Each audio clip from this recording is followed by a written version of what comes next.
on migrants and citizenship. My name is Chang, sociology professor here at Hypergamy University. I'm so happy to have this opportunity to preside over the event with two excellent speakers who came all the way from California and Boston and are actually good friends of mine. Let me first introduce the organizers of this event and tell you about what motivated this winter event before introducing speakers.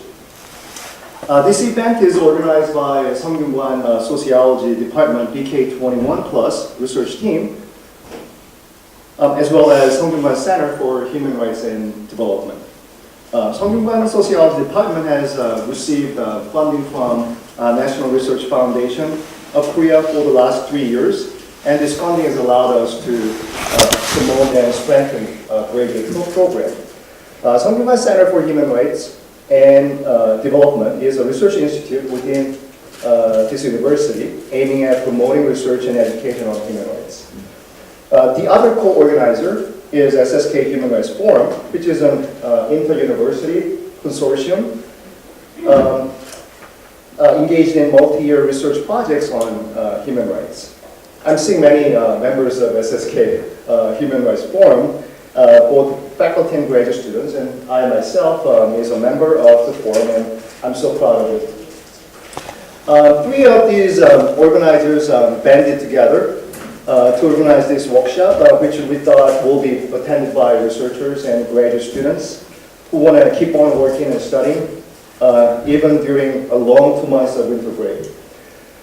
Since the two keywords characterizing the organizers are obviously sociology on one hand and human rights on the other, we decided to invite two sociologists, even though Christine wouldn't entirely agree with that characterization, because she's an education scholar, primarily. Further, we decided to invite Paul Chang and Christian Wotipka because they have recently embarked on new research project exploring migrants and their citizenship. It's not a coincidence that this event is entitled Between Integration and Rights, because it well represents the key themes in their research on migrants, especially focusing on marriage migrants. It might be clear when we proceed today how the approaches and perspectives of these two scholars are converging, yet with somewhat different angles and emphasis.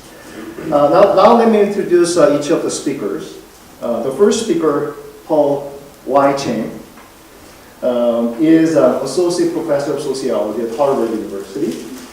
He's the author of Protest Dialectics, State Repression and South Korea's Democracy Movement, 1970 to 1979, Stanford University Press, 2015. And co-editor of South Korean Social Movements from Democracy to Civil Society, Routledge, 2011.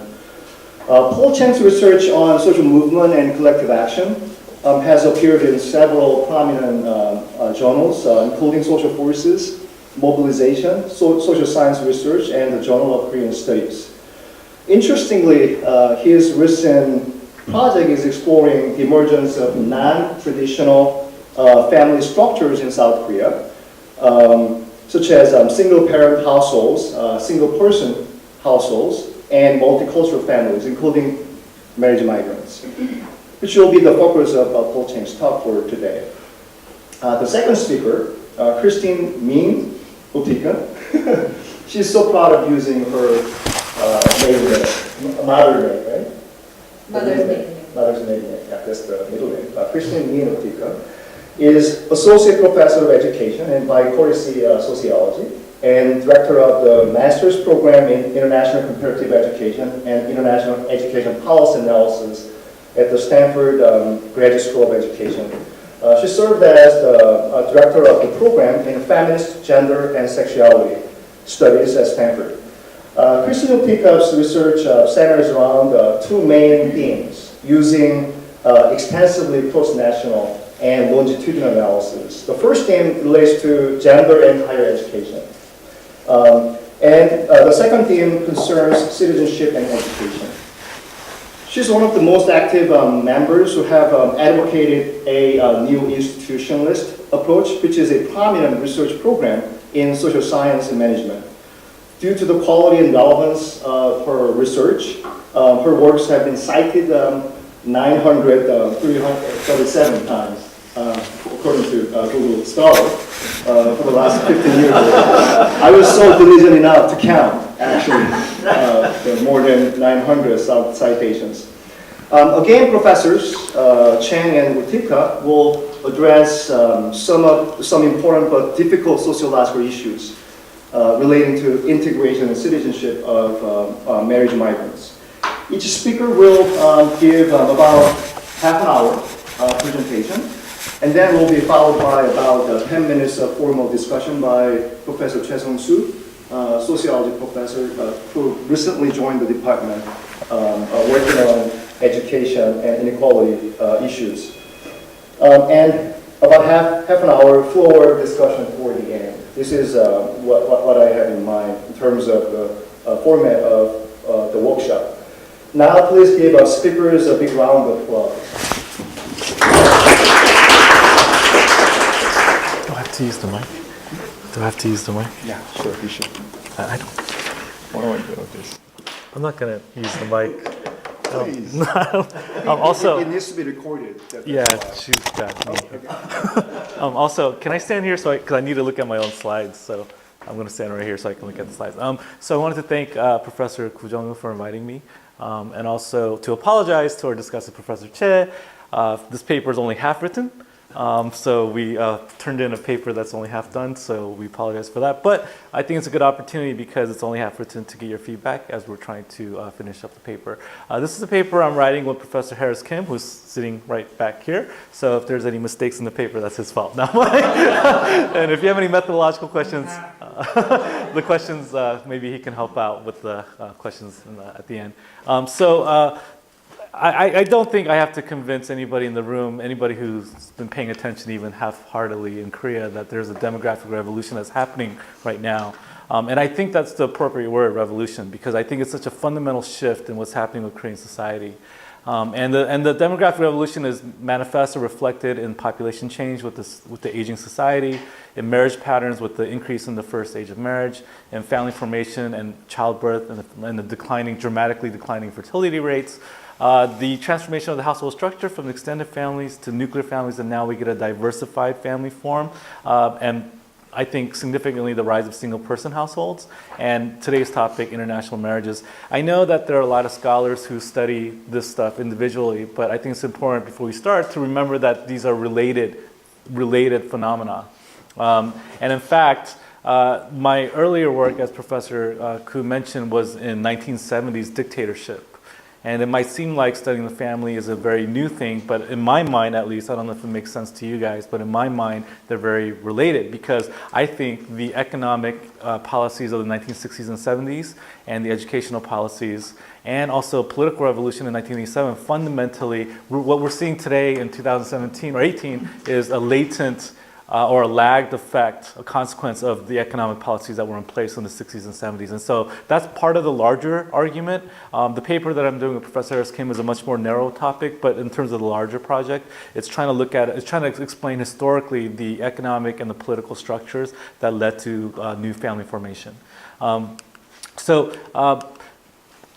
Jung-hee, this guy, his goal was to try to transform an agrarian society into a modern powerhouse, which it is today. And the policies, again, that his 5-year economic plans of the 1960s and 1970s fundamentally transformed. Everybody knows the economic story and the economic miracle, but again, the groundwork that was laid in the 1970s and into the 1980s is what we're seeing in terms of the impact on family formation. And I want to point out a couple of things that are just contextual things but are important. So for example, one of the policies, one of the campaigns was to try to mobilize the population for the industrialization process and primarily to bring the youth, the young people out of the countryside into the cities to work in the factories. And you can see that in 1960, less than 30% of the people of the Korean population lived in cities. But now in 2015, over 80% of them lived in cities. So it's really an exodus out of the countryside and into the cities, and that plays a large contextual reason why we're seeing family changes in family formation. Also part of the authoritarian government's effort to drive the economic economic plan was to increase tertiary education and the expansion of higher education. And it's quite, I mean, it's a little bit later into the 1980s, but it's quite remarkable that 30% of men and 23% of women in 1980 were going to colleges, but right now that number is like in the 70s. And that's actually globally, Korea's got one of the highest college matriculation rates in the world, right? And so everybody's going to college. Not everybody, but almost everybody's going to college. And once you go to college, especially for female students, I remember talking, I taught at Yonsei for 4 years. I remember talking to my female students and asking them like, hey, after college, what do you guys want to do? How many of you guys want to settle down versus work? Nobody wants to settle down. Everybody wants to work. I'm guessing most everybody here wants to have a career and not become essentially a housewife, right? And so with the education, you get entry of female labor participation, which is quite dramatic as well. And in 1963, you can see this data showing that about 37% of women are working, but now it's about 50%. Actually, that number, it depends on the age group. So the age from 20 to 29. You might want to stay there. Okay. Okay. Oh, okay. So the age from 20 to 29, the female labor participation rate is about 70%. And then in the 30s, it decreases to about 50, and then it goes back up to the 60s. In your 40s, that's the classic famous M curve that people have been talking about because a female exiting the labor force upon usually marriage and childbirth, right? But in any case, compared to the past, women are working, right? And that's been that's all. I'm not saying that what we're seeing in terms of the demographic revolution is blamed on the women per se, but I think the transformation of a women's role in public society, I think that's one of the key things to think about in terms of motivating the shift in families. And also because women are being educated and they're working, and also men too, they're marrying much later. So this is data showing you that in 1960, the average age for a woman to get married was under 22 years old, and for men about 25 years old, but now women are marrying at about 30 years old, and men higher than that, right? So people are marrying much later. And once you have people marrying much later, they're having children much later. In 1993, the average age at first childbirth was about 27 years old, and now it's over 30 years old, right? And because women are marrying later and they're having children later, they're having less children. And so everybody knows this story about the total fertility rate, but in 2014 it was 1.19. That was kind of the low. I believe it's like 1.2 something. Maybe you guys will know the exact number. But in any case, it's significantly under the population replacement rate. And some mathematician, actually, I don't know if you guys saw this article, but they did the math and they said in 2750, at this rate, Koreans will no longer exist. They'll go extinct. I mean, it was just kind of a joke. It was just kind of a mathematical kind of exercise, but just it shows you that the fertility rate is in fact a significant problem. And this is what the fertility rate actually looks like. In 1950, on the advent of the Korean War, Korean families were having on average 5 children, and now that's about 1 child per family, right? So that's been a big deal. And couple that with the low fertility with the fact that people are just living longer, right? And in 1970, for men, on average, they weren't even living till 60 years old, which is why hwangap is such a big, important thing, but not anymore, right? If you made it to 60, it was a big deal and people celebrated that, but now, they're living to 80, and women are living to about 85, probably even higher than that. And so if you think about the combination of not many babies being born and everybody living longer, what we're getting a fundamental transformation of the distribution of the age in society. So this blue line is youth, from 0 to 14 years old, and you can see that that's dramatically decreased. And in 2016, in fact, the proportion of the population that are 65 or older has now surpassed. There are more old people than young people in Korea today. And if you look at the red line, these are adults that are 15 to 64. That's probably most of us in the room. And I feel it. We're quickly getting old. And when we retire, I'm guessing that green line is going to spike up significantly higher in the next 20 years. And so that's really what Korea is facing. And it is, in fact, a revolution, a structural revolution in society. And then it's also manifest in the fact that the household structures are changing. So this green bar is extended family structures, 3 generations. So if you live with your grandparents, and that proportion of households that with 3 generations is decreasing to 5%. And the households with 1 generation is dramatically increased as well to 17%. Right? And when we look at just purely the household size, the number of people in a household, you can see that in 1960 that almost half had 6 or more people in their house. But now, if you look at 2015, 26% of the population have one person. A single person, one person household, 26%. That's quite remarkable. And if you couple that with the 2-person household, that's about half the country. So either you're living alone or you're living with 2 people. Maybe it's, husband and wife and no kids, or maybe it's mom and child or something, but just 2 people. So that's been a dramatic change in Korean society as well. So this is the larger context I wanted to sort of start to talk in. And really what we're thinking about is marriage. If we think about marriage and the possibility of marriage today in Korean society, obviously the possibilities of marriage are not equal across the different strata of society. And if we divide it by upper class women or highly educated women, lower class women, upper class men, and lower class men, who do you think has the greatest chance of marrying? Who would you guess of these 4 groups? Upper class men, right? Because upper class men have a greater chance because of hypergamy, which is women tend to try to marry up, men can marry horizontally, equally, or they can also marry all the way down. So they have a lot more marriage choices. Who are the least likely to marry in Korean society? What's that? Upper class women and lower class men, right? And I think primarily for different reasons. Lower class men, in our interviews, we actually, this is part of, a larger project, and we interviewed 40 singletons, like people that are just have given up marriage. And when we talk to the men, a lot of them say, I can't afford a house, who's going to want to marry me? And they've kind of lost hope because they know that they're not competitive in the marriage market, which is kind of sad. But then when we talk to the women, especially the highly educated women, it was kind of a different discourse. It was more about I really want to invest in my career. I don't want to get married yet. Maybe I'll get married in the future, but not right now. If I marry, then I have to take care of my husband and that kind of thing. So I think the difference is really opting out versus being left out. The lower class men being left out versus the higher class women are opting out of marriage. And then the lower class women are somewhere in between. I didn't have a good picture. So this is what I can come up with. But in any case, the point is that the reason why I'm bringing this up is this group, this lower class men that are finding a very hard time to marry in Korean society is what's really driving, or the origins of the multicultural story in Korean society. The government considered it to be a crisis, a bachelor crisis, that they couldn't find wives for lower class men, especially in the rural countryside.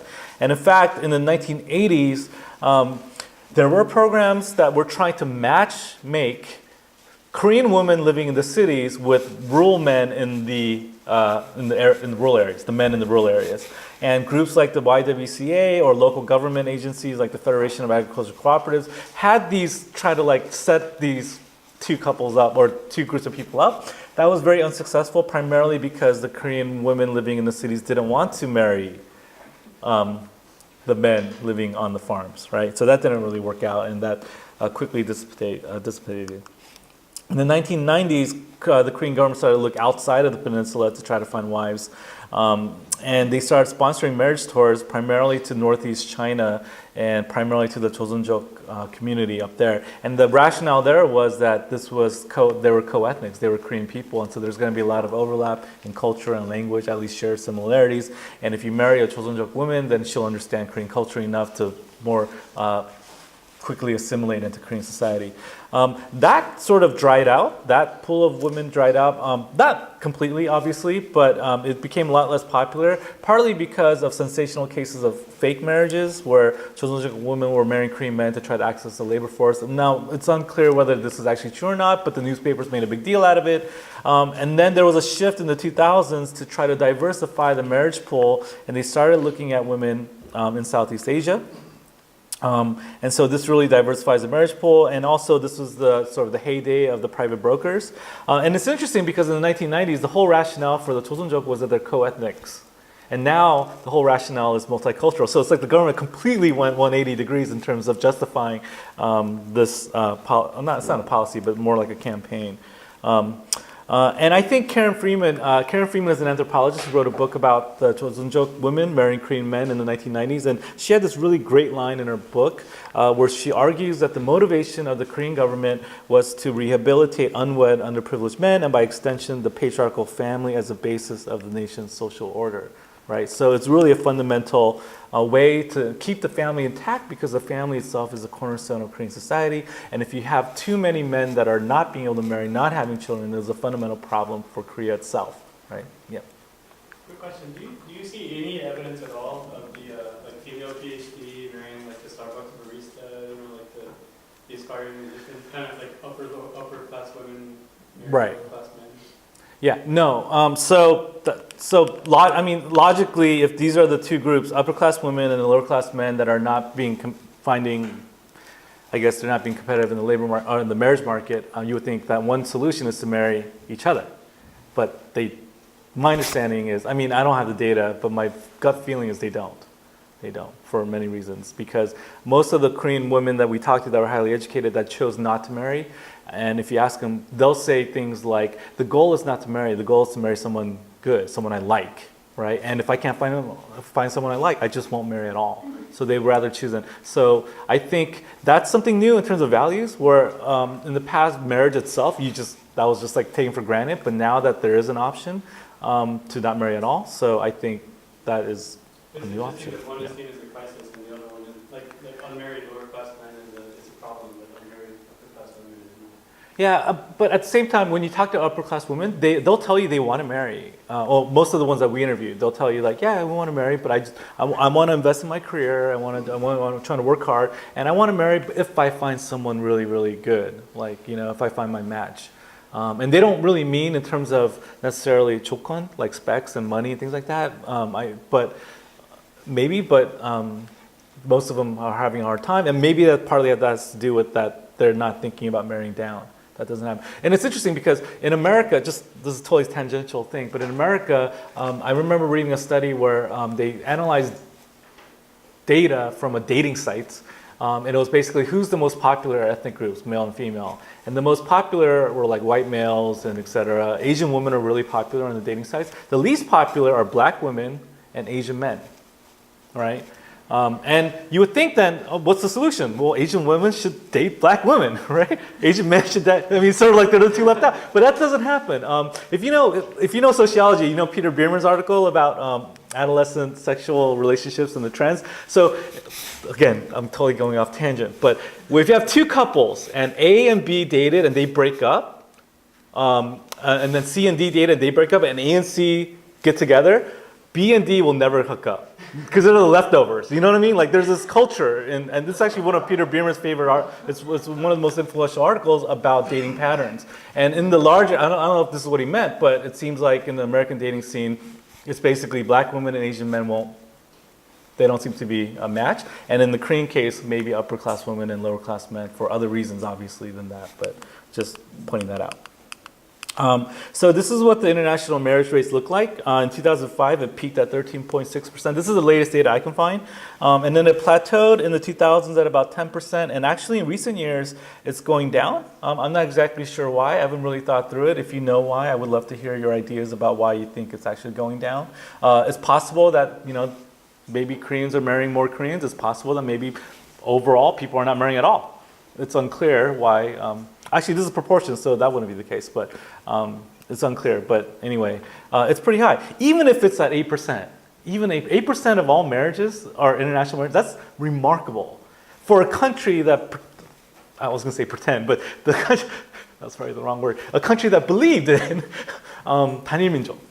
The fact that Koreans were ethnically homogeneous, and for a country for the longest time that thought they're ethnically homogeneous, for them to have an international marriage rate hovering at about 10% plus or minus, that's a really remarkable thing. And so currently, or at least in 2015, there was over 270,000 multicultural families in Korea, over 300,000 marriage migrants, the great majority of them being women, and they're having children, right?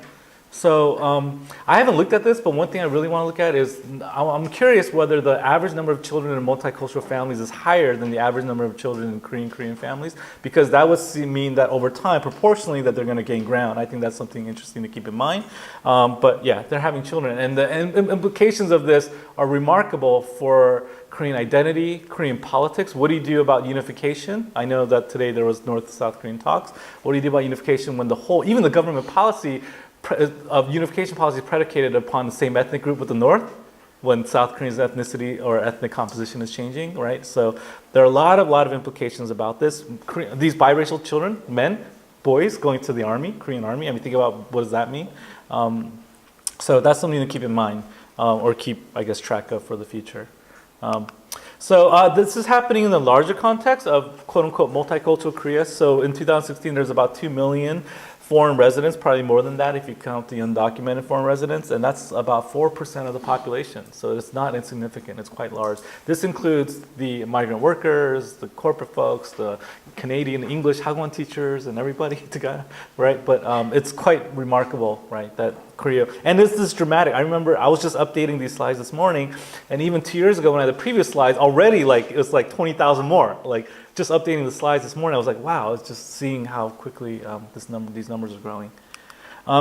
So these women, where are they coming from? They're coming primarily from China, the Joseonjok, that they make about 30% of the marriage migrants, the Han Chinese women themselves, and then the next big group is the Vietnamese women. I think Vietnamese women this is a little bit older data, so they might have even surpassed some of the groups. I'm not sure, I heard they're pretty big. The next sort of second group are women from the Philippines, Cambodia, Thailand, Mongolia, Southeast Asia, but also Japan as well. And if you juxtapose where the foreign women are coming from compared to the foreign men, if you sort of bracket the Joseonjok men marrying Korean women, you can see that the Korean women are more likely to marry Japanese men or American men or men from Hong Kong and Taiwan and other countries like Canada, Western Europe, etc. That is to say, this is the basic principle of the global marriage migration, is that women tend to try to marry up. And so Korean women are marrying men from countries that have higher economic development, and then the Southeast Asian women are trying to marry Korea. So that's an important larger macro context that's driving global marriage migration. So if the initial government problem was to identify a diverse pool of potential brides for these bachelors that are in crisis, now that there's so many of them, that there's such a significant population of them in Korea today, there's been a shift from less about identifying marriage migrants to how do we integrate them into Korean society. And so this is the beginning of our paper, and our paper looks at one aspect of integration, and we look at marital satisfaction, whether they're happy in their marriages. It's not necessarily the same thing as successful integration, but the idea is that if they're happy in their marriages, then they're going to be more content in being in Korea itself, and they're going to probably have better access to resources, relationships, et cetera, on and on. And so we're looking at trying to understand marital satisfaction. And when we look at the sociological theory about assortative mating, or who marries who, there are two dominant theories that we're thinking about. One is the theory of hypergamy, which I mentioned, which is the idea that women from lower socioeconomic status tend to marry men from higher socioeconomic status. That is to say, they marry up. And this is, again, in fact, the dominant explanation for why someone will leave another country to go marry somebody else. And if you sort of take a second to appreciate what's happening here, and we've talked to 40 marriage migrants, and these women are young, right? They're like early 20s. A lot of them were in their early 20s or mid 20s.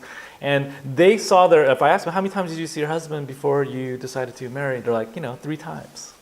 And the husband's on average 9 to 11 years older than you. And so the question is, what would drive a Vietnamese girl, young woman, to leave her family, friends and family behind, to move to a country she doesn't speak the language, she barely even know her husband? What would drive someone to do that? It's quite remarkable if you think about the decision that they make to marry a Korean man, especially if they're going to the countryside and not coming to Seoul, right? So sort of imagine, and again, one of the explanations for this is because they have access to resources, they're going to move up in status. So it's really for socioeconomic status. That's one of the driving explanations. If we were to derive a very simplistic hypothesis from this literature, we would think that women will report greater levels of marital satisfaction if there's a greater increase in the socioeconomic status upon marrying into Korea, right? If that is in fact the motivation for why women marry these men, then you would think that the more they move up, the happier they should be in their marriage, if that's the goal. There is also, though, however, a different literature, the literature on homogamy, and this is in fact the dominant literature explaining marriage patterns in America. And the idea here is that people tend to marry similar others. And the similarity, the categories of similarities are dependent upon either things like socioeconomic level, educational attainment, or same religion, or same political views, et cetera, right? And I don't know if your parents tell you this, but I remember growing up, my mom used to tell me this, like, oh, you should marry someone who went to college because you went to college and you have some stuff to talk about, or, you grew up in a church, so you should marry a girl who goes to church, so you have something to talk about, that kind of thing. And the basic idea, even though she didn't know it, she didn't call it homogamy, but that's what she was essentially arguing for, is that you want to marry someone similar to yourselves because it makes a better match, basically. And it's actually, there is empirical data that show, at least in American data, that show that homogamous couples, especially educational homogamy, marrying the same educational group, that these couples tend to be happier in their marriage, and there's a lower rate of divorce.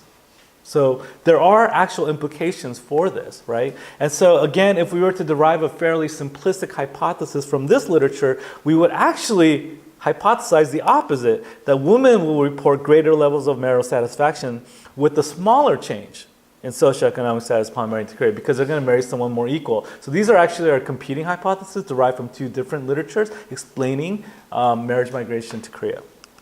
So the data come from the National Survey of Multicultural Families. We're looking at the 2009 data, but there are data for 2012 and then 2015. The 2015 data, I don't know if it's been publicly released, but they did release the report, the big thick report analyzing it. And we're looking at the older data for various technical reasons, which we can get into later on. But our sample is a little over 40,000 female marriage migrants, and they're nested in 47 different regional units across the country.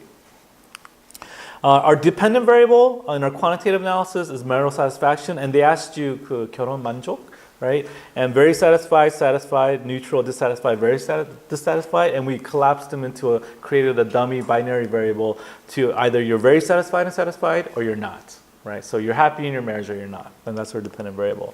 Our main independent variables are socioeconomic status of where you were. In fact, this paper began when Professor Harris Kim was looking at the survey, and he found this really interesting question in the survey, which was, what's your socioeconomic status in your home country, your family in your home country, in Vietnam, whatever, 0 to 10.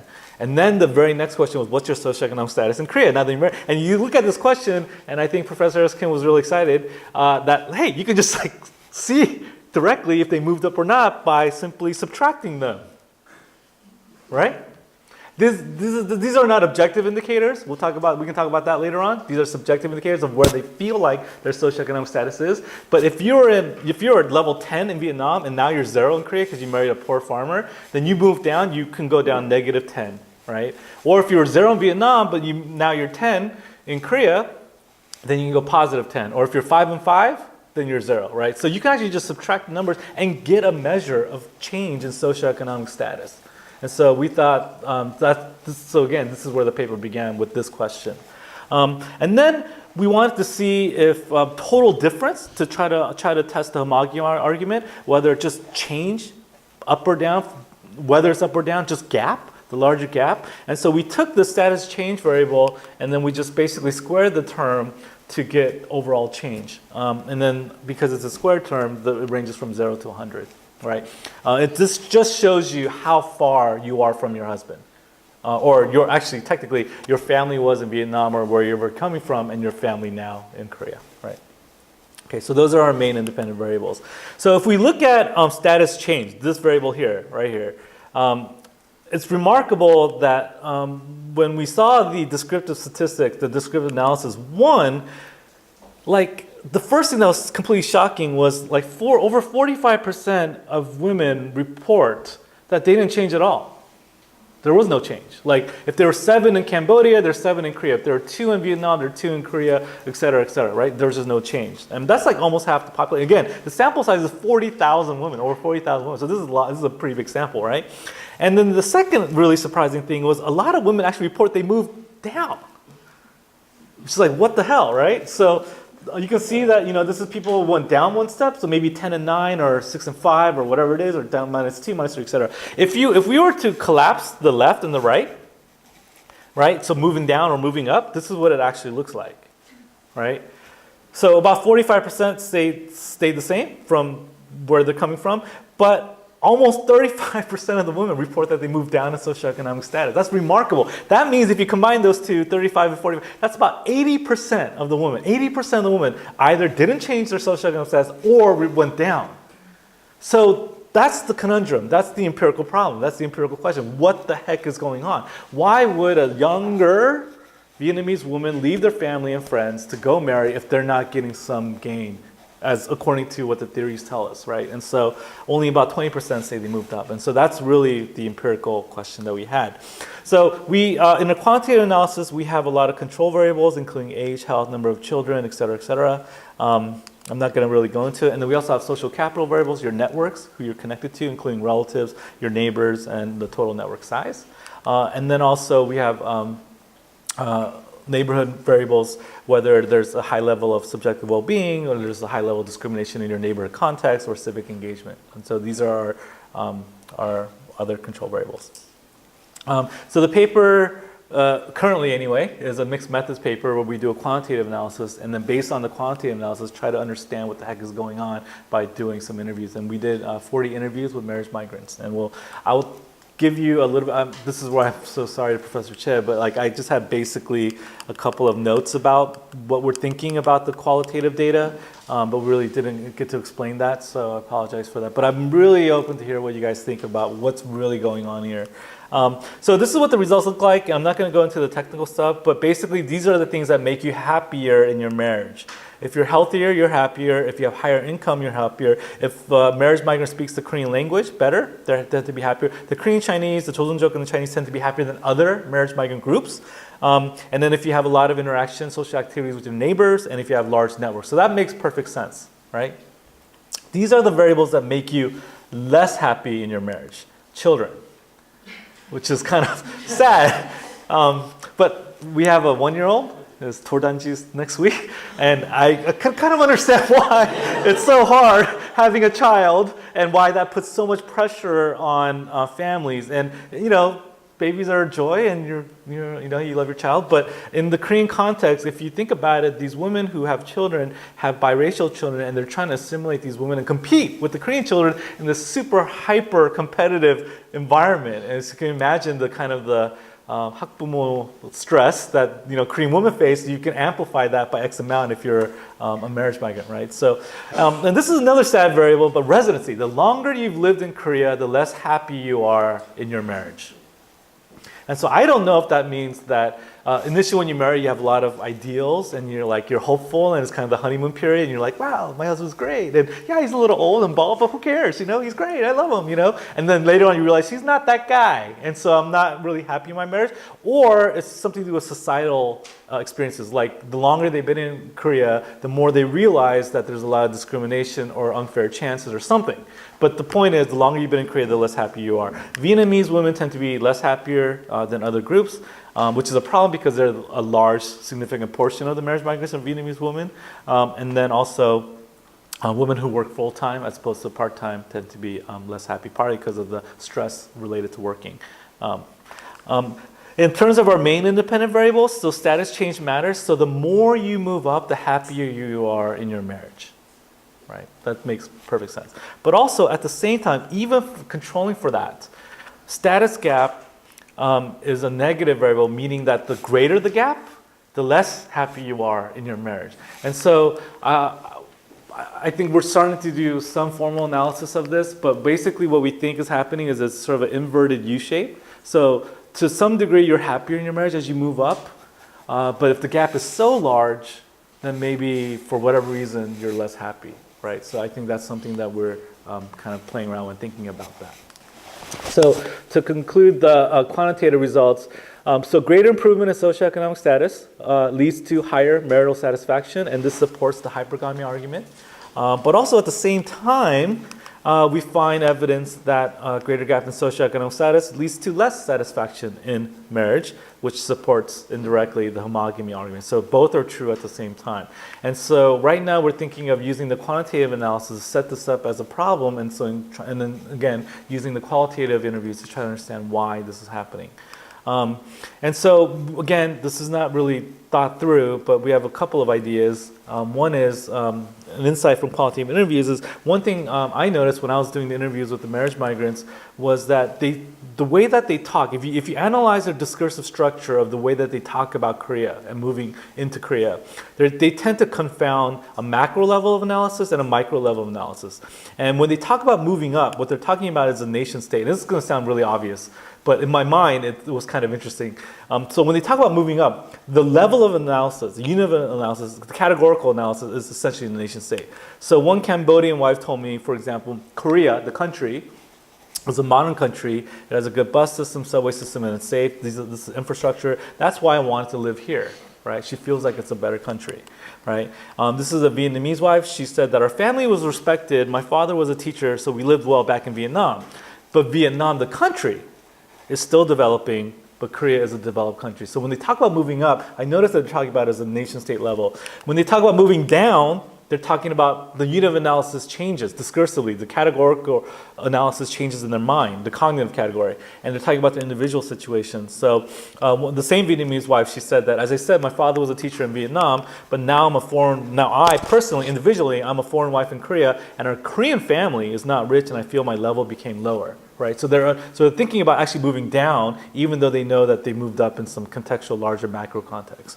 And then a Chinese wife says, my life, my personal individual life, was better at home in China. Foreign women only marry poor Korean men, and my life is harder here too. Right?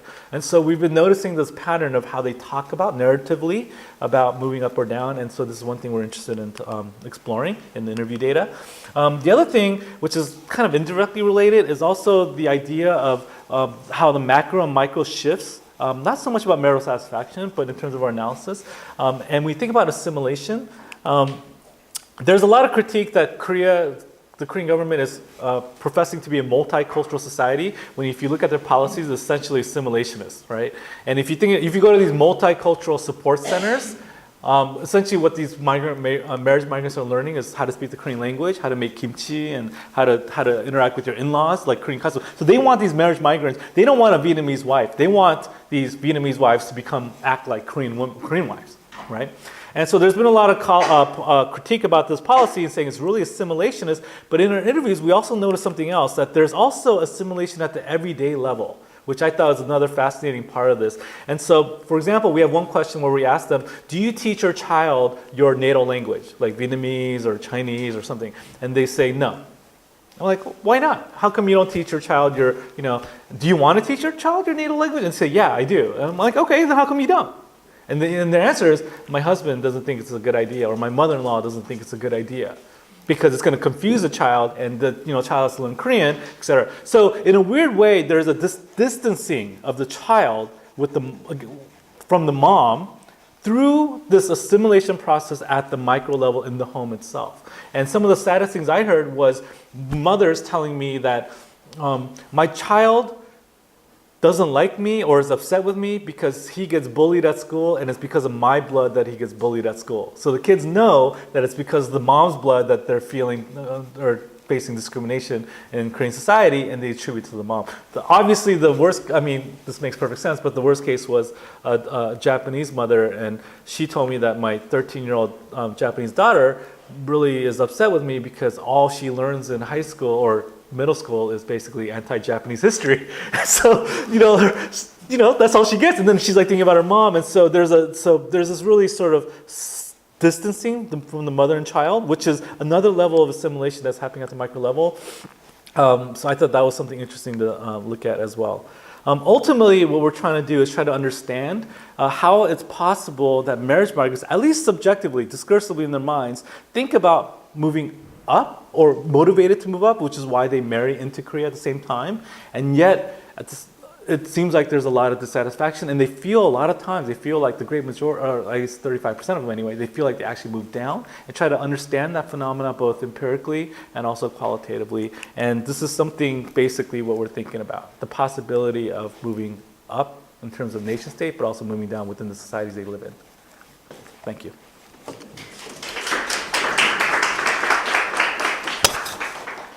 Well, thank you, Dr. Koo, for inviting me and for the organizers. Paul is a hard act to follow, and I think he's less jet lagged than I am. So I normally live in California, but I was coming from a conference/vacation in Honolulu, so I'm even further behind in terms of my hours.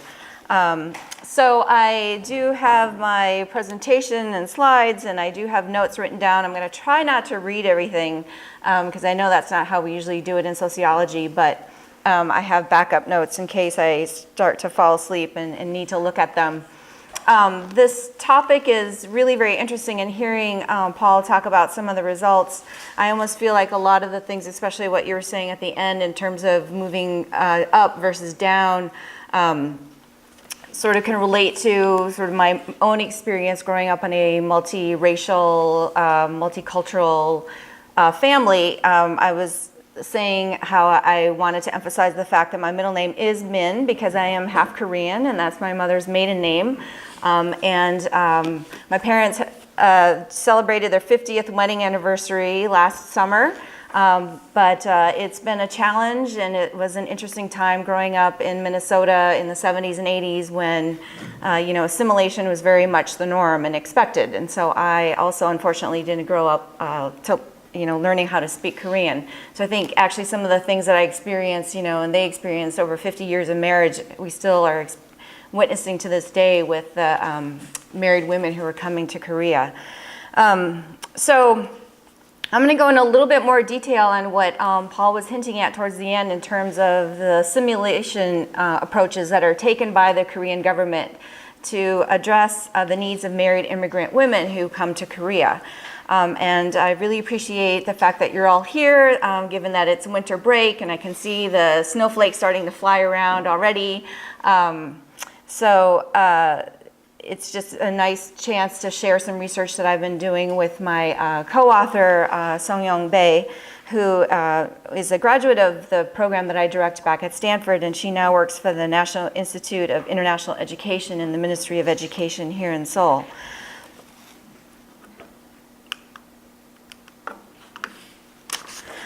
So as Paul mentioned, the number of interracial marriages and multicultural families in South Korea have increased rapidly over the past 20 years. This has been due to a number of factors, as he mentioned, economic growth and the spread of modern Western culture throughout the country. And younger generations, are rejecting the traditional customs of arranged marriage. I remember when I worked here back in 1995, 96, a lot of my colleagues who were working at the economic research firm that I worked at would often have meetings with strangers, basically, at coffee houses. And this was very new to me, and I didn't understand what was going on. And they would explain that, their aunts had set them up on these blind dates, and they were meeting people, and they were willing to sort of consider these opportunities to meet people and to more or less, go into somewhat arranged marriages. But no more is that the norm, and single women, as we've been hearing, have increasingly moved to urban areas, thus leaving the rural men to sort of find brides who are not available to them. And so this influx of foreign brides, or married immigrant women, as we refer to them in the paper, started in the late 1980s and early 1990s. And we've seen increasing numbers of both men and women, but primarily women coming. And so the issue here then is to look more closely at the experiences of these women, as Paul and his colleague are doing in their paper. But because I am at a graduate school of education, I want to focus more on their educational experiences. So prior research has focused on the education for the children of these marriages, and there's been far less research that's been focused on the experiences and the educational opportunities for the women themselves. So what we want to do in this paper is to look more closely at the educational opportunities that have been designed specifically for these women.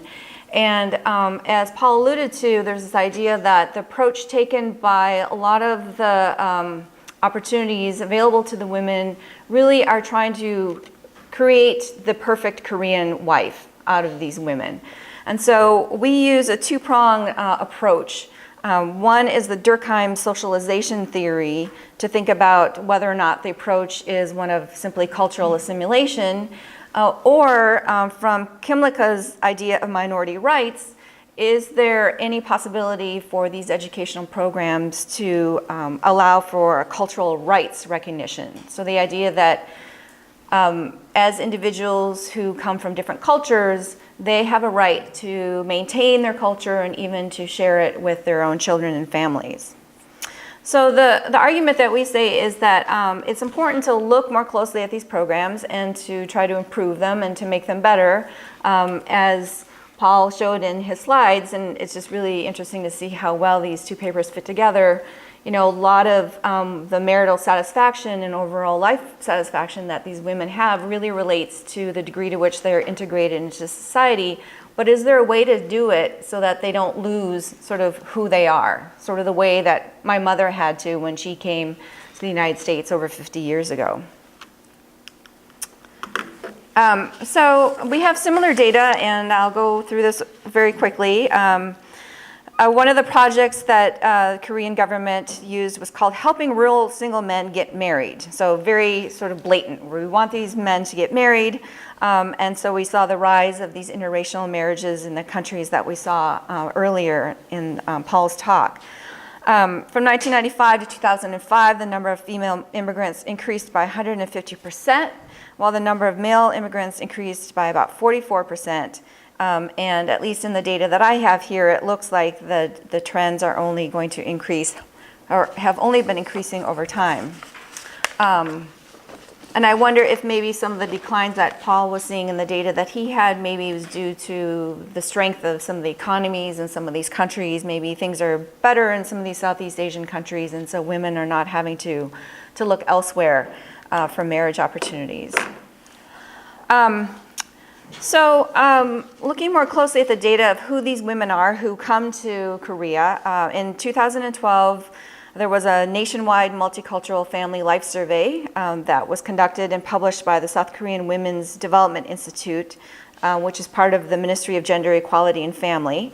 And it revealed that most of these immigrant women were quite young, mostly in their 20s and 30s. Most of the women came to South Korea to get married in their early 20s.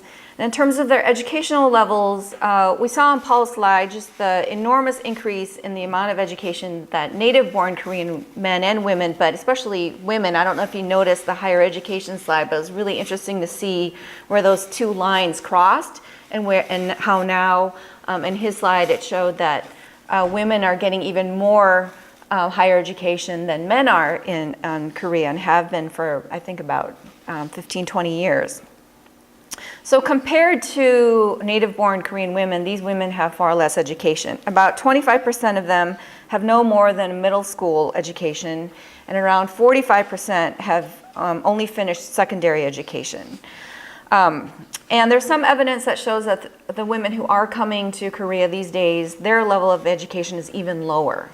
So hence the need is to, there's even greater need now to educate these women in order to make them competitive for the labor market. So there's this idea that, I also found in my data that Vietnamese women tended to be relatively unhappy in their marriages. And so there's the possibility that not all of these marriages will last. And so what are these women to do? If they don't go home and they decide to stay in South Korea, they're going to need to work. Without some basic life skills, especially language skills, the opportunities for them to do that are going to be quite limited. So now and in the future, unless something happens, they're not going to be competitive in the labor market in Korea. So finally, in 2006, the Ministry of Gender Equality and Family decided that it needed to do something to improve the opportunities for these women and for the families as a whole. And they decided to create what is called the Multicultural Family Support Center. How many of you have ever heard of these support centers or have maybe even seen one around? So just a few people. So there are actually about 217 of these. They're located throughout the country, but you can imagine they're located in places where most of these immigrant women live, so not probably so much in Seoul or large urban areas. But they provide South Korean language education, cultural activities, counseling, and job training. So in this paper, we sought to understand the nature of these programs offered by these centers. So do they promote cultural assimilation, or do they allow women to preserve their own cultures as well? And as I mentioned, we use the two perspectives, Durkheim's socialization theory and Kimlicka's minority rights theory to guide our analysis.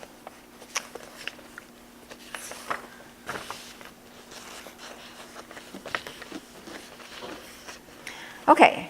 So let's move on to the data and methods. So this is a finished paper, but we do hope to get it published and do welcome some of your thoughts and feedback. We decided that we wanted to get more in depth into the nature of these programs, and so qualitative methods were the way to go. And we had access to governmental policy documents and educational curriculum materials. So where appropriate, we did do some counting, but for the most part, we looked more qualitatively at the text and did textual analysis in order to get a deeper sense for what was being said and what sort of themes emerged from that. My co-author did most of the data collection, and she started out by using a website called Danuri from the Multicultural Family Support Portal. It's operated by the South Korean Institute for Healthy Family under the Ministry of Gender Equality, and we also reached out directly to the Korean Institute for Healthy Family, and they provided us with materials as well. So in the end, we ended up with 15 of the management policy guides from the centers. These are published between 2006 and 2015. 17 education program manuals for immigrant women in multicultural families, and over 200 monthly education curriculum, e-booklets, e-posters, and flyers. All right, so what did we find? Basically, not surprising, we found 4 main themes through the educational materials, and for the most part, language was emphasized much more than anything else. 3/4 of the types of education materials mentioned in the documents pertain to language, about 15% related to family, then food or cooking, and then finally etiquette. And what you will see as I go through the findings in more detail is that we basically concluded that pretty much everything that came out of these educational materials promoted a cultural assimilationist approach. So what we found is that when these documents talked about language courses, for the most part, they talked about the need for women to learn Korean language. But there was also in a very few instances, as we've marked here, times when they said, you know, maybe it might be helpful for the husbands or the in-laws to learn other languages. So maybe the husbands could take Chinese or Vietnamese or Japanese or Filipino. But for the most part, most of the language courses were geared towards women in order to allow them to gain proficiency or even to become advanced speakers.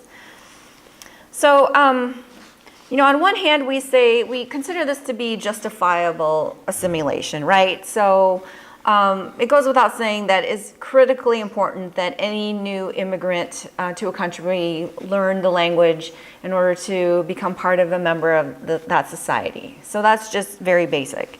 But on the other hand, we argue that at the same time, because they really do promote, assimilation, even with a few of these other classes and offered in these other languages, there really is no opportunity for these women to maintain their bilingualism or to share it, especially with their children. So as Paul mentioned, when asked, the women were saying, no, I don't think that I need to teach my children. My husband thinks that there's going to be some confusion.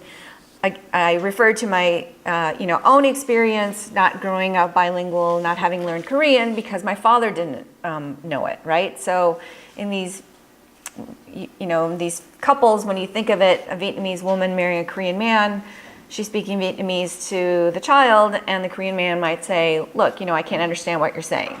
So let's just all speak Korean. But then we think about what is the loss for society as well as the families when you're not encouraging bilingualism or multilingualism. The second main theme that we found in the documents related to family. As you all well know, South Korea is a very family-centered society, and a high percentage of immigrant women live with their in-laws after marriage. Again, because these are more in rural settings where that's still maintained. And so there's this idea in South Korea where when a man marries, the wife becomes a member of his family. And so that there's this loss for the wife, who then loses the connection with her own family. And that was more or less the case in Korea before when couples married, but it's even more so because the woman's native family doesn't live in Korea. And what was interesting, though, is that in these education programs, there was a particular program called Successful Separation from the Old Family. So they actively encouraged this break with one's old or native family. And there's this a really strong emphasis in the documents on family bonding. So there's this idea that, mothers and daughters-in-law, there's going to be some problems, they're sort of inevitable, and that's the case, I think, pretty much in every country in the world, right? And has definitely been the case with native Korean women marrying into Korean families, but especially the case when you're dealing with, multicultural, multilinguistic situations. So these education materials emphasize ways in which these wives could sort of deal with those situations. But we argue that this, again, is another form of cultural assimilation, this idea that you have to separate from your old family, your old culture. There isn't a way for you to bring that culture into your family and to share it with your children. But we go a step further to think about how this promotes a patriarchal culture, right? So Korea has been understood to be highly patriarchal, and in some ways these highly educated urban women are sort of fighting that. Even my mother said, in the mid-60s when she was thinking about marrying, she didn't want to marry a typical Korean man. And so she ended up marrying a conservative, Midwestern, Catholic man instead. So she got pretty much the same thing as she would have gotten in Korea, but she, in her mind, she was marrying up. She was marrying into the United States. She was maybe, going to live the life of Camelot and the Kennedys, right? So anyways, so this patriarchal culture just continues, but I think in a way it's really being maintained strongly through these immigrant families in rural settings. All right, so what I found interesting for cooking and for food, is this idea that the two terms are used interchangeably. That when we talk about food for these immigrant women, it's really about you doing the cooking for your family. That, here in Seoul, there's just so many restaurants, and modern families, maybe for the most part, don't do a lot of their cooking. I know that's the way a lot of families in, Northern California, where I live, food delivery, whatever, what have you. So this idea of the wife having to do the cooking is really dying off in a lot of urban and modern settings, but definitely not the case for immigrant married women who are expected to learn everything there is about food and cooking. There's also this idea that, you have to learn the special dishes for the holidays. And there's so much that is wrapped up in terms of cultural celebration and all of that. And we did see, though, that in very few instances, there were cooking classes that taught husbands and their husbands' families how to teach Vietnamese, Chinese, and other foreign dishes. But those were very rarely offered. They were maybe, like once every 6 months or so, versus the Korean cooking classes were very regularly offered. Okay, so again, this idea is that we call this dietary assimilation. So when in Korea, you need to eat like a Korean. And I have to admit that, in my close to 50 years of traveling the world, Korean food is the best. I think I'm biased, but it's not such a bad thing to be assimilated into the Korean diet, but having to make it, can you imagine having to make all the side dishes all the time, every day? It's a lot of work. And there's this idea that in some cases, there can be, what do they call it? Nutritionally undesirable outcomes and health risks for some individuals. So that's there in the literature. I'm not really sure if that would be the case necessarily for Korean food, just because it is so healthy and good for you. I can imagine immigrants coming to the United States where there's, most of the American diet is high in sugar and fat, that kind of assimilation is very unhealthy. But again, the main point is that there's really this separation with the cuisines that these women are bringing from their home countries and having to learn in order to be a good wife. Finally is this idea of etiquette or the proprietary nature. So I don't know if you've heard of this idiom, but my co-author found it, that Korea is the country of courteous people in the East, right? So it's really important for Koreans to learn etiquette. And there were etiquette classes that were offered in the different curricula. And part of that had to do with learning all the different names. I think in all the places that I've ever lived, all the different names and the hierarchy of all the names and the mother's side of the family versus the father's side of the family and who's younger, who's older. I don't know, does anyone know of any other language where it's more complicated than Korean? No? Korean's the most complicated, right? And, so there's a lot going on there in terms of respect, but also hierarchy and whose family is sort of more important than the other. So there's a lot wrapped up into that. So on one hand, yes, you want to be seen as polite and respectful, but on the other, in a lot of cultures, I think we're sort of doing away with hierarchies and even getting rid of gendered terms. And this really is clinging on to traditional ways of referring to people. There was also, in the etiquette, thinking about the Korean family calendar and the anniversaries of deaths and births and all that, and having to maintain that. And so in the literature, there's this idea of having to do that and maybe going against some of your personal beliefs. So it's not the case that all of these women come from Confucian cultures or come from cultures that are highly patriarchal. And so coming to a traditional culture like Korea's and having to learn all this and adjust your own personal beliefs can sometimes lead to inner conflicts or even altered states of consciousness. So in the end, again, as I mentioned, we find that overall there's high emphasis on cultural assimilation, and we argue that perhaps there can be a middle ground found for each of these. So on the one hand, yes, critically important that these women learn the Korean language, but is there a way to maybe also encourage bilingualism in the families for the benefit of the women, but also their children, and also for the Korean society as a whole as well? So having a very diverse economy, wanting to create economic relationships with other countries in Asia, can we take advantage of the fact that these women are native speakers of Chinese, Vietnamese, Filipino, and use those for the benefit of the Korean economy? I think that opportunity is there. And also in terms of family, Again, can we find a middle ground where the family learns from each other? And so not just the woman having to learn how things are done in Korea, but maybe in-laws and children also learning the ways that these women have brought from their home countries. Same can be said for food and cooking. So allow women to eat what they like and to share their native cuisine with their family members. And then, everyone benefiting from having a more varied diet.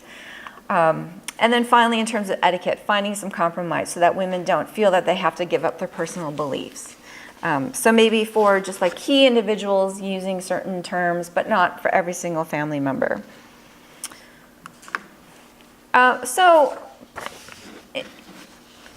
As I conclude, we propose for the benefit of Korean society as a whole, the public sector, the government should think about looking more closely at these programs and to think about the ways in which they can adjust them so that they aren't just focused on assimilation, but that they provide opportunities for women that are broader, that focus on job training. This is something that these women have been asked about. They do want to have job opportunities, so they will need a certain level of Korean proficiency.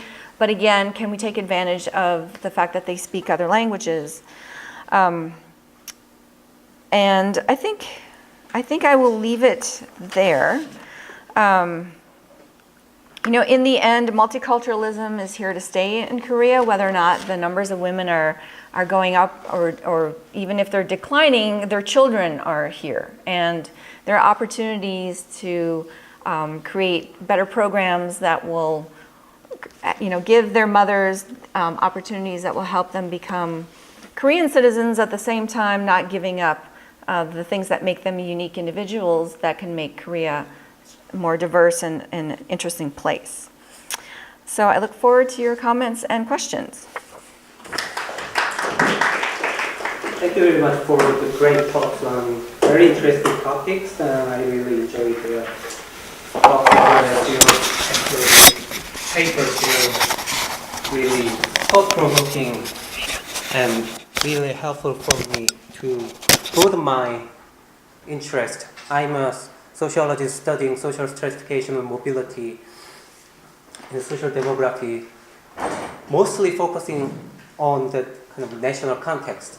But these topics are really helpful for me to broaden my thoughts and get me to learn a lot of new things.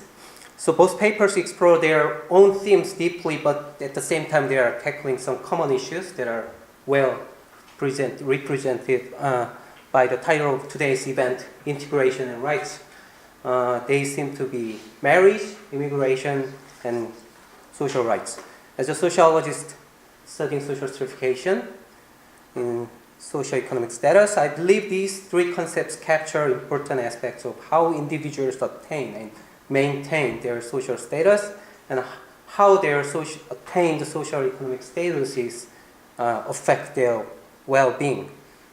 So when we think of socioeconomic status, usually tend to mean a status relative to others within our own society.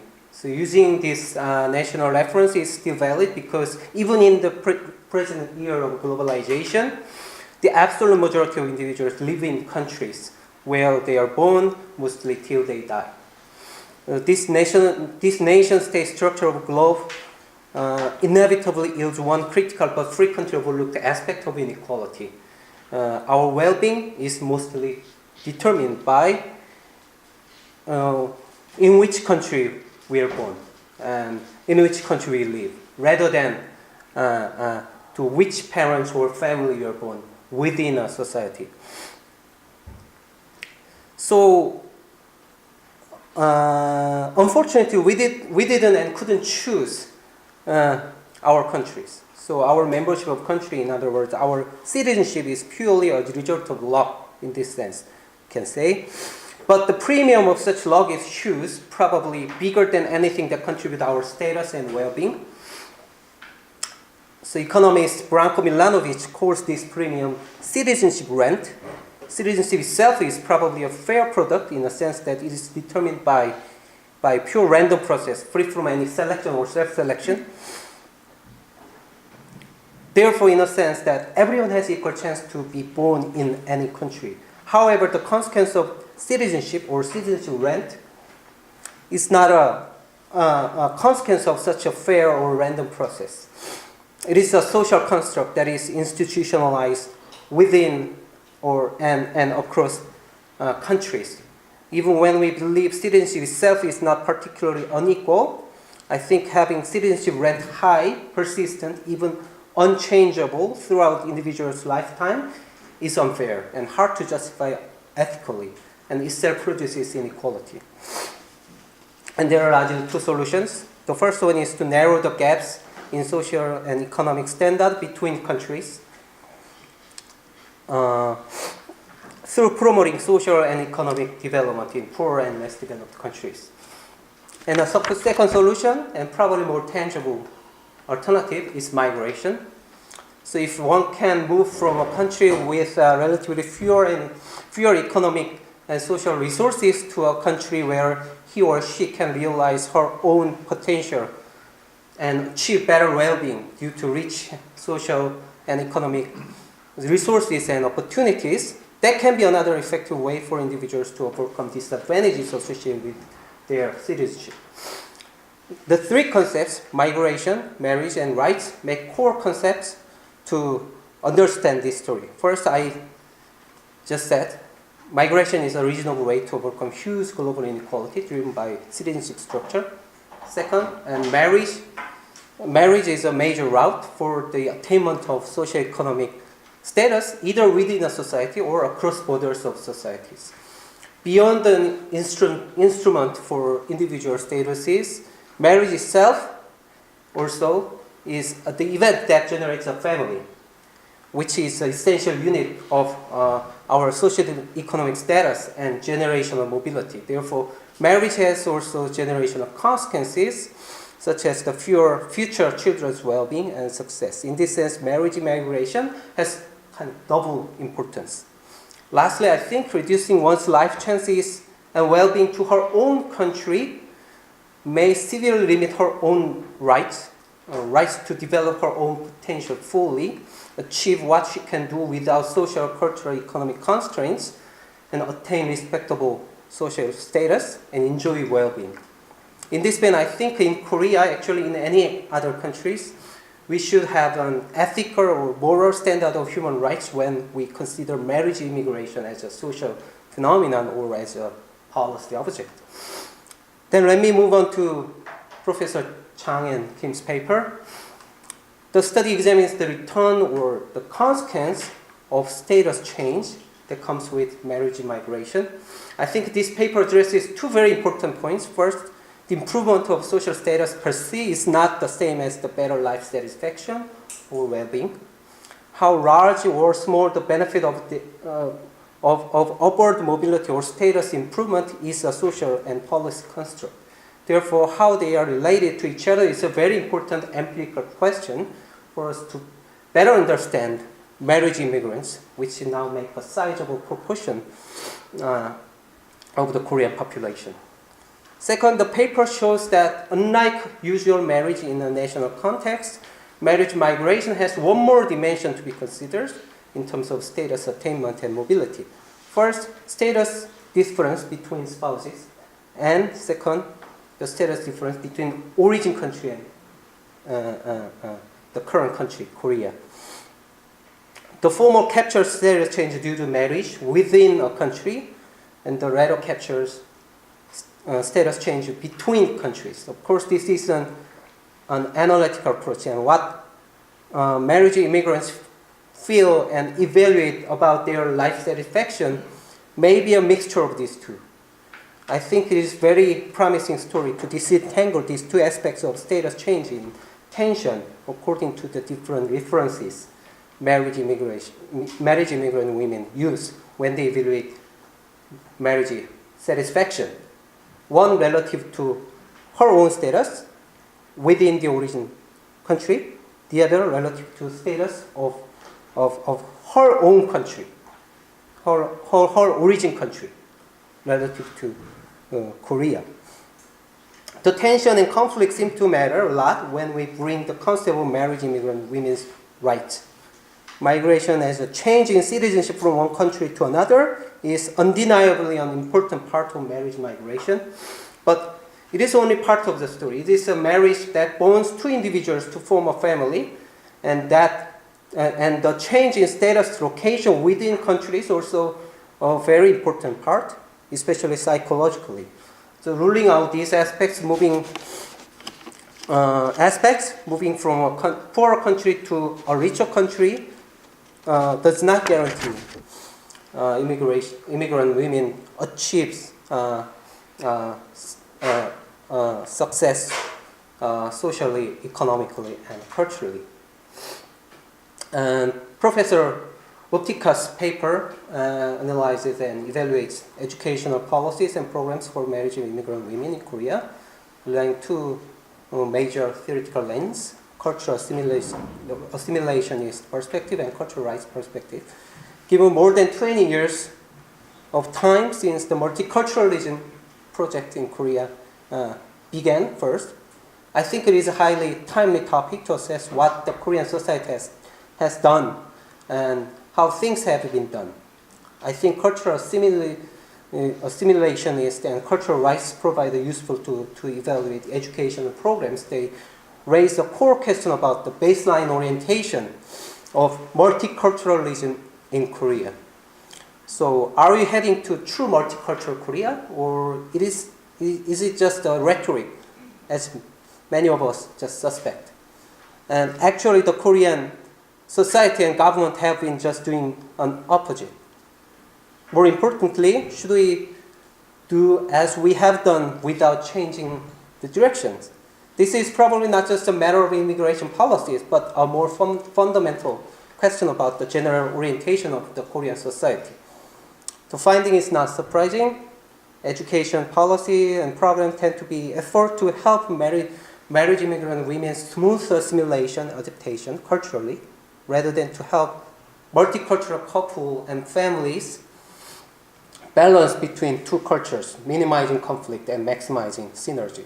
I think this is not a matter that one is good, the other is bad. Both aspects are necessary, and we need to combine both aspects in educational policies and curriculums. The current bias toward cultural assimilation is, in this sense, not desirable.